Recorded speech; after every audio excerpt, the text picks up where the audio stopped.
সুপ্রভাত বন্ধুরা, কেমন আছো তোমরা সবাই? আই হোপ তোমরা খুব ভালো আছো, আর আমিও কিন্তু বেশ ভালো আছি। আজকে হলো সোমবার। সোমবার ঘড়ির কাঁটায় এখন ওই সকাল 8টার মতো বাজে। তবে চলো, ঠিক এই মুহূর্ত থেকেই তোমাদেরকে সাথে নিয়ে আমি আমার ব্লগটা স্টার্ট করছি। আশা রাখছি তোমাদের সবার দেখতে ভীষণ ভালো লাগবে।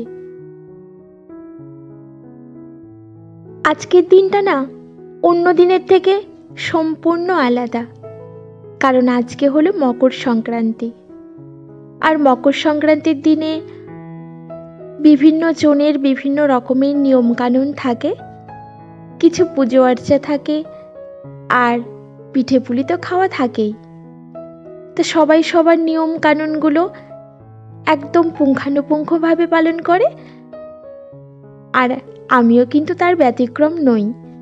আমার যেইটুকু রীতি রেওয়াজ নিয়ম রয়েছে আমার শ্বশুর ঘরের, ঠিক সেইটুকুই আমিও পালন করার চেষ্টা করি। তাই সকাল থেকেই একটু তোড়জোড় নিয়েই কাজকর্মে লেগেছি। ঘুম থেকে উঠেই নিজে তো ফ্রেশ হয়েছি, তার সাথে আমার বেডরুমটাকেও একটু ফ্রেশ করে নিচ্ছি। মানে একটু ধুলো পড়েছিল জানো, ড্রেসিং টেবিলের উপরে, তারপরে এই যে দেখো আমার বেড সাইড যে টেবিলটা রয়েছে এটার উপরে, তো সব কিছুতেই না বেশ খানিকটা ধুলো পড়েছিল। জানি না কোথা থেকে এত ডাস্ট আসে, আর আমি এইগুলো 3-4 দিন পর পরই হালকার উপর দিয়ে পরিষ্কার করে নিই। তো আজকে বিছানা তোলার পর পরই ভাবলাম যে চলো ভালো করে একটু ঝেড়ে পুছে নিয়ে পরিষ্কার করে তারপরে নিচের ঘরে যাব। রান্না বাড়ি করতে হবে, ব্রেকফাস্ট করতে হবে, আর দরজাটাকেও আমি মুছে নিলাম। যদি প্রত্যেক সপ্তাহে বা 3-4 দিন অন্তর অন্তর পরিষ্কার করে নেওয়া যায় দরজাগুলো জানালাগুলো, তাহলে কিন্তু বেশি নোংরা পড়ে না, আর পরে মোছামুছি করতে কষ্টও হয় না। খুব হালকার ওপর দিয়ে সুন্দরভাবে সব কিছু পরিষ্কার করে নেওয়া যায়। আর আমি কিন্তু এইভাবেই গুছিয়ে কাজ করে থাকি, একটার পর একটা সাজানো গোছানো ভাবে।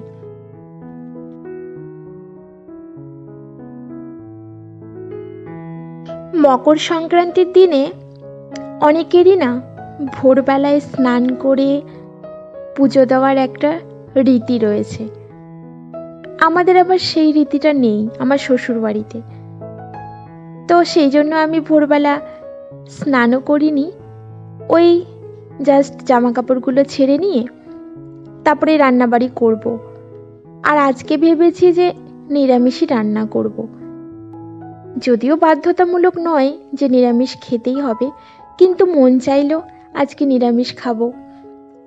তো দরজা মোছা কমপ্লিট হয়ে গেছে, আর এখন দেখো আমার যে ওয়াশ বেসিনটা রয়েছে সেখানকার একটা মানি প্ল্যান্টের পাতা না শুকিয়ে গেছিল, মানে হলুদ হয়ে গেছিল, শুকিয়ে না হলুদ হয়ে গেছিল। তো ওই হলুদ পাতাটাকে একটু ছেটে ফেলে দিয়ে জলটাকে চেঞ্জ করে নিলাম, আর বেসিনের ওপরটাও ভালো করে একটু মুছে নিলাম। 2 দিন আগেই যেহেতু বেসিনটাকে মেজেছি, তাই আজকে আর মাজলাম না।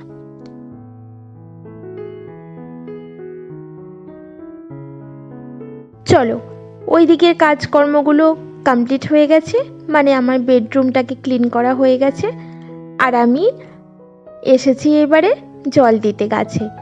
ব্যালকনিতে বেশ কয়েকটা আমার ইনডোর প্ল্যান্টস রয়েছে, আর তার মধ্যে না ধনে পাতাও রয়েছে। ধনে পাতা লাগিয়েছিলাম টবের মধ্যে, তো সেইগুলোকে সব কটাকে জল দিয়ে নিলাম। জল দিয়ে সোজা এসেছি নিচের ঘরে। রান্নাবাড়ি শুরু করতে হবে। রান্না কি করব না করব এইগুলো তো ভেবেই নিয়েছি। আর এই দেখো আমি একটু ডাল ভিজিয়ে দিলাম। এইটা কিন্তু খেসারির ডাল, জানো? তোমরা কে কে চেনো আর কে কে চেনো না একটু কমেন্ট করে জানিও। আমি যখন বড়া খাই, আজকে না সর্ষের ফুলের বড়া করব, আর যখন আমি বড়া খাই তখন এই যে খেসারির ডাল আর এমনি ননভেজের দিন হলে সঙ্গে একটু মুসুর ডাল মিক্স করে দিই। আর আজকে যেহেতু নিরামিষ, রাত্রিরে করব বড়া, তো সেই জন্য শুধুমাত্র খেসারির ডালটাই ভিজিয়ে দিলাম। তো ভেজানো কমপ্লিট হয়ে গেছে, এবার ঢাকা দিয়ে রেখে দিব আর ব্রেকফাস্টটা করে নেব। ব্রেকফাস্টে আমি প্রত্যেক দিনের মতো আজকেও ওটস খাবো। আর এই ওটসটা না গতকালকের, জানো, গতকালকে বেশ অনেকটা বানিয়ে ফেলেছিলাম, তো কিছুটা খেয়েছি আর কিছুটা না ফ্রিজে রেখে দিয়েছিলাম। বের করার পরেও ফ্রিজ থেকে বের করে রেখেছি, তবুও না ঠান্ডা একদম কাট হয়েছিল, তো সেই জন্য গরম জল করা ছিল, সঙ্গে একটু গরম জল অ্যাড করে দিলাম। ব্যাস, ব্রেকফাস্ট করা হয়ে গেছে। আর এদিকে গোলুটাকেও খেতে দিয়ে দিয়েছি, আর আমার হাজব্যান্ডও খেয়ে নিয়েছে। এইবারে রান্নাটাকে চাপিয়ে দিয়েছি। রান্না চাপিয়ে দিয়ে ভাবলাম ঘরগুলো ঝাড়ু দিই। ওপরে এসে ওপরের ঘরগুলোকে ঝাড়ু দিয়ে সিঁড়িটাকেও ঝাড় দিলাম। আর এই দেখো, ঘরে এসেছি। এই পুতুলটাকে দেখছো? এই পুতুলটাকে না সেই দিন আমার বাড়ির কাছের একটা মেলা বসেছিল, ওই মেলা থেকে না কিনে এনেছি। দাম নিয়েছে 100 টাকা। ঝাড়ু দেওয়া কমপ্লিট হয়ে গেছে। এইবারে দেখো, আমি ঠাকুর ঘরের ইলেকট্রিক বোর্ড, আমার বেডরুমের ইলেকট্রিক বোর্ড সবগুলোকে না মুছে নিচ্ছি। জানো তো, সন্ধেবেলা ধুনো দেওয়া হয়, আর ধুনো দিলে সাদা বোর্ডের মধ্যে না ওই ধুনোর কর্পূরের যে কালো কালো ছায়ের মতো ওড়ে, সেইগুলো এসে বোর্ডের মধ্যে বসে পড়ে। আর মাঝে মাঝেই পরিষ্কার করি, নইলে না বড্ড দেখতে খারাপ লাগে, জানো। তো তারপরে পরিষ্কার করার পরে স্নান করে নিয়েছি, আর এবারে দেখো পুজো দিয়ে নিলাম। আর মকর সংক্রান্তির দিনে না আমাদের বাড়িতে ঠাকুরকে ভোগ নিবেদন করা হয় তিলের খাজা। আর যখন পিঠে করব তখন তো প্রথম পিঠেটা ঠাকুরের জন্য ভোগ নিবেদন করতেই হবে, ঠাকুরকে দিতে হবে। তো এসেছি এবার খাওয়া দাওয়া করতে। আর রান্না হয়েছে, ভাত করেছি, আলু ভাতে আর কি, আলু সেদ্ধ, আলুর ভর্তা, যেটাই বলো না কেন, আলু ভর্তা ঝাল ঝাল করে, লাল লাল করে, সঙ্গে বেগুন ভাজা, আর এইদিকে করেছি কলাইয়ের ডাল। প্রেশার কুকারের মধ্যেই রেখে দিয়েছি, যেহেতু গরম করতে হবে। আর এদিকে গরম কিন্তু আমি বসিয়েও দিয়েছি। আর এইটাও গরম বসিয়েছি, জানো। এটা কি বলো তো, এটা কিন্তু আলু ভাজা না, এটা হচ্ছে গাঁটি কচু, জানো।